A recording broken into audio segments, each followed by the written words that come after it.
Hi, I thought I'd record another video because I worked on my hobby project a little bit more.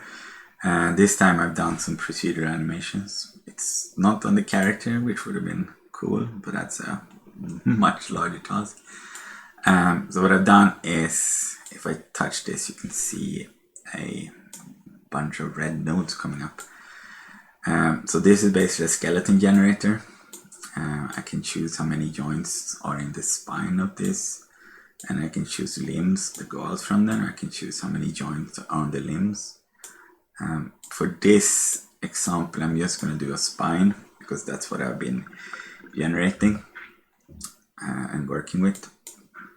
So what this is, if I can get it to behave, this is a flying snake, and it's basically simulated using a ragdoll type system of constraints and overlay integration.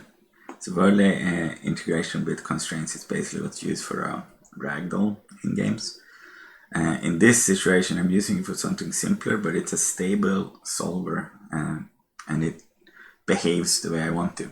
But also it's useful if I ever want to put in ragdoll in this game or my engine. So what I can do is I can spawn many of these. I can change how many limbs they have or how many spine joints they have, so I can make them longer. I don't want to make it too short because it looks kind of silly. So what you have here, I've added a bunch of gameplay stuff. Like this character takes damage, gets an event that says you took damage. Added some stuff for the animation system so that it's allowing to interrupt animations while they're playing. Also, the stuff that I'm using here, the way I implemented this relay is that it's basically a simple animation blend node that can be blended in and out just like anything else. And that means that it's quite versatile. I was going to show the behavior first before I show that first. You can see they go into patrol, they go into prepare for attack, and they attack. The patrol is basically a physics simulation, it's simple. They search for a position in the future, that's the green line, and they're kind of randomizing it. And they randomize a direction that's in the general direction that they're going, and a position that's up and down. And then it has acceleration, deceleration, and friction to make the path move kind of nicely. And from the patrol it goes into this preparing state where it rears up. And the way I've done that is actually I did use a curve. So this whole snake simulation, or flying snake, whatever you want to call it, I don't use any animation for it. It's all just procedural code, except for this prepare attack where I animate the root node to go up and backwards slightly, and that makes it have a kind of rear up pose. But from that attack it goes into, or from the prepare attack it goes into attack, and attack is really just a fast movement through the character. It has like an aim position, minimum attack and maximum attack height, and it has an overshoot distance, so it basically tries to go through you and past you, and then it goes into the normal patrol again. So the way I implemented this is because I'm focused on animation because that's what I enjoy working on. But in my blend graph, and the blend graph is basically what you would see in other engines, like blend tree plus graph of states. I mostly set up everything here using just a blend tree because I don't really need to do anything more complicated.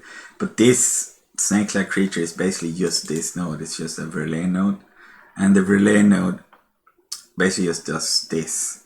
Takes the current pose in model space. It checks which joints are simulated and which are not. So basically the root node, that's basically simulated by AI. So that's like basically the force driving this thing around. But the other joints are not. So they are basically, I just take the last animated position for them, transform these to world space, because I want to have this simulated in world space so that I can use the previous world space position. So it basically becomes a dragging effect, so it pulls through space.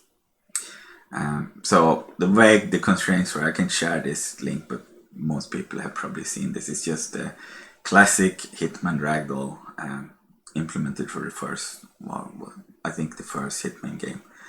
And it was super impressive at the time. There's no one else doing this. And yeah, now all games pretty much have it. So all I do is I accumulate forces, but the only force I actually use is gravity on these guys, these things.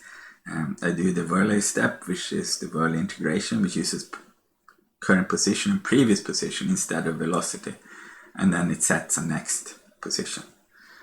And then I have a constraint solving, and I do it. I've just fixed it to a number of iterations, like 10.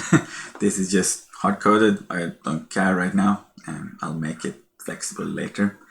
And then during the solver, all it does is it goes through each joint, checks what constraints they have. I only support one constraint right now, and that's a distance constraint. So it basically measures the distance to its parent, and it pulls itself closer to a resting length. The child joint is always pulling itself closer right now. So you have a bias, you can basically make it so the parent is pulled towards the child, or the child is pulled towards the parent. But currently my values are just that or the behavior of this particular creature is that it's pulling its tail behind itself. So it always is that the child is pulled back, which makes this a quite stable simulation. So it sets up, that's the next position we're going to.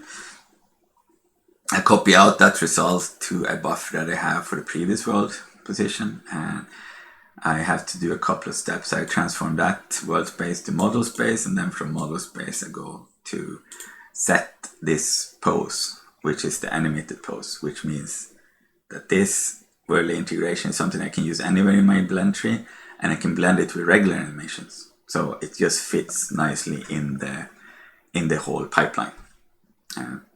Which means I have a very flexible solution if in case I wanted to do some custom animations here. But I think what I want to do is kind of implement behaviors as simple as possible, and when this is just one point that you're moving through space and you get kind of the snake-like flying snake-like behavior, it is pretty cool. I did implement something like this for a game way back. It wasn't implemented in the same way. That was more using like an IK chain solver. But Verlaine and Ragdoll type behavior solves exactly what I want for this anyway. And it's also a solution you can use for more full body type IK if you would like to. I don't think I will explore that in my home engine, but I might. You shouldn't be surprised if people are doing that in other engines, basically. But that's it for now. Thanks.